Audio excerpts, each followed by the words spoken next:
भारत की स्मार्ट रणनीति जहां पर काम आई और पाकिस्तान और तुर्की का याराना भी काम नहीं आ पाया, तो वहीं दूसरी तरफ आईएमएफ पर अब भारत ने बना दिया है दबाव, जिसका असर देखने को मिल रहा है। 50 शर्तें लग गई हैं पाकिस्तान के ऊपर। जानेंगे क्या हुआ है। वहीं दूसरी तरफ 200 अरब डॉलर भारत की तरफ क्यों आ रहे हैं। जानेंगे जियोपॉलिटिक्स में क्या कुछ चल रहा है। हमेशा की तरह CIS न्यूज नेटवर्क के इस एपिसोड में जानने को मिलेगा बहुत कुछ। आइए जानते हैं इन खबरों को विस्तार से। एक चीज तो जरूर देखने को मिला कि पाकिस्तान के साथ ना जिस तरीके से चाइना खुल्लम खुल्ला नहीं आया, तुर्की एकदम से खुल्लम खुल्ला आया। और ऐसे समय में भारत ने न सिर्फ मुकाबला किया बल्कि इस मुकाबले को जीता भी पूरी तरीके से पाकिस्तान को पछाड़ते हुए। इसके बाद ये भी देखने को मिल रहा है कि अर्दोगन का दनादन बयान भी आने शुरू हुए हैं। तो यहाँ इकोनॉमिक झटका दिया भारत ने अर्दोगन को भी।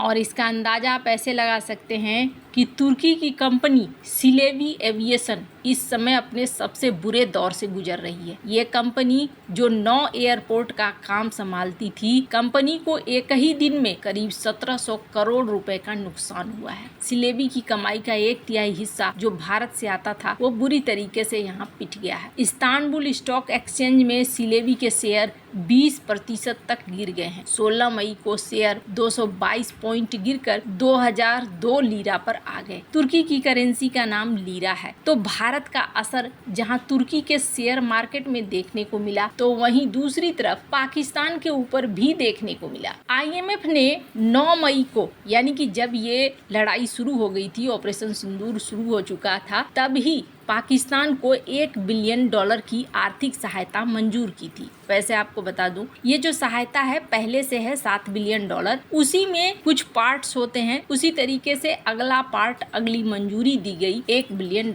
की। और जैसे ही ये खबर भारत को मिली, भारत ने तुरंत विरोध जताया। भारत की तरफ से ऑफिशियली कहा गया कि आप इस समय पाकिस्तान को जो ये पैसे दे रहे हैं, इस पैसे का पाकिस्तान गलत इस्तेमाल करेगा और ये बेल आउट पैकेज पाकिस्तान फिर आतंकवाद की फंडिंग के लिए लगाएगा। जिसके बाद ये देखने को मिल रहा है कि IMF ने इस पैकेज को रोका तो नहीं है, लेकिन IMF ने अब 11 नई शर्तों को जोड़ दिया है और कुल मिलाकर 50 शर्तें हो गई है। अब ये जो नए शर्त हैं, ये नए शर्त पाकिस्तान के लिए बड़े टेंशन वाले हैं। जैसे पाकिस्तान को एक टाइमलाइन दे दिया गया है कि जून 2025 तक IMF ने जो टारगेट दिया है, उस टारगेट के हिसाब से आप बनाएंगे नया बजट 2025-26 के लिए। दूसरा, इन्होंने कहा है कि आप सरकार को एक शासन सुधार रणनीति प्रकाशित करनी होगी, यानी बताना होगा कि आप अपने शासन में क्या क्या बदलाव कर रहे हैं, कौन कौन से चेंजेस कर रहे हैं। अब यहाँ पर माना जा रहा है कि हो सकता है कि पाकिस्तान में कई सारे बहुत बड़े बदलाव हो जाएं, कई सारे आर्मी के अफसरों को इधर उधर होना पड़े, या फिर कुछ नेताओं के हाथ से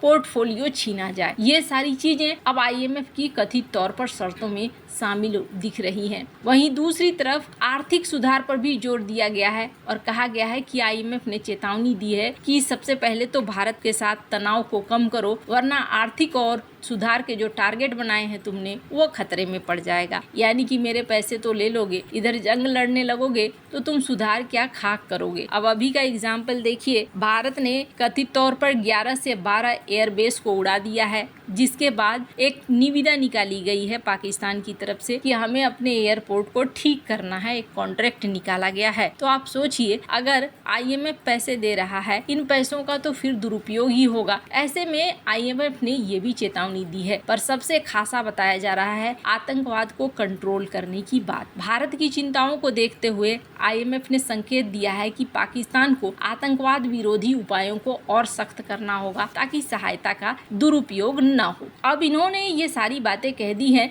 लेकिन होता क्या है कि पैसे आने के बाद पाकिस्तान उसका कैसे इस्तेमाल करता है, ये पाकिस्तान पर निर्भर है। और जरा रिकॉर्ड अगर आप देखेंगे ना, तो एक बार को आपको हंसी आएगी कि ये देश क्या अपने पैसे का सही इस्तेमाल कभी भी करेगा। 1958 से इन्होंने कर्जा लेना शुरू किया। ये जो लिस्ट देख रहे हैं, और 1958, 1965, 1968, 1972, 73, 74, 77, 80, 81, 88 इन्होंने यहाँ पर पैसे ही लेने शुरू किए और उनको इन्होंने बंद नहीं किया। अभी भी साल 2025 तक ये पैसे ले ही रहे हैं। बीच बीच में एक आध 2 साल इन्होंने गैप करा हो, बाद बाकी हर 2-3 साल में इनका यही रवैया रहा कि उन्होंने IMF से लोन लेकर अपनी जिंदगी को काटी है। जबकि इनको चारों तरफ से पैसे आ रहे थे, इनको अमेरिका की तरफ से भी पैसे आ रहे थे। अगर ये चाहते तो उसका सही इस्तेमाल कर सकते थे अपने विकास के लिए, लेकिन इन्होंने गलत जगह पर पैसों को लगाया।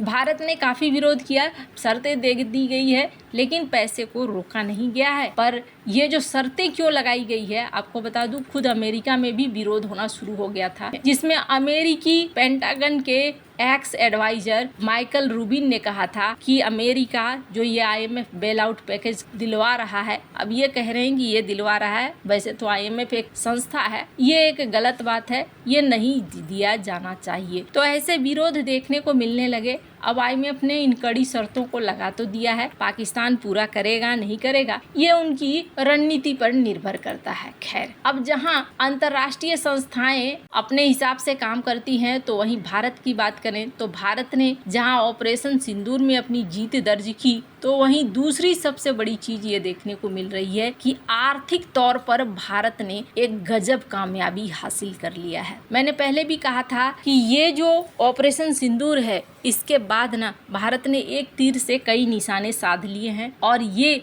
भारत के अर्थव्यवस्था में भी देखने को मिल रहा है। अपनी सैन्य शक्ति आप जब दिखला देते हैं, तो सैन्य शक्ति दिखलाने का मतलब होता है कि आप ताकतवर हैं, अपने देश में आने वाली मुसीबतों को आप रोक सकते। पहली चीज। दूसरी चीज, जब निवेशक पैसा लगाते हैं तो वो देखते हैं कि आपके देश के अंदर राजनीतिक स्थिरता है कि नहीं। अब जब ये युद्ध का काल था, उस समय भारत के अंदर जिस तरीके से एकता थी, माहौल था, वो देखने के बाद एक चीज तो तय होती है कि काफी लंबे समय तक हम स्थिर रहने वाले हैं। अभी उस तरीके से कोई प्रभाव नहीं पड़ा है जिस तरीके से खुद पाकिस्तान के अंदर या अन्य देशों के अंदर पड़ने शुरू हो गए हैं, और इसका असर आपको देखने को मिल रहा है। अब यहाँ फाइनेंशियल एक्सप्रेस की इस खबर को देख सकते हैं, जिसमें कहा जा रहा है कि जो भाग गए थे निवेशक अब धीरे धीरे वापस लौट रहे हैं, और ऐसा लगता है कि भारत को अब $200 बिलियन का प्रवाह इस साल मिल सकता है। और ये 200 बिलियन कहाँ मिल सकता है? हो सकता है कि ये FDI के रूप में मिले,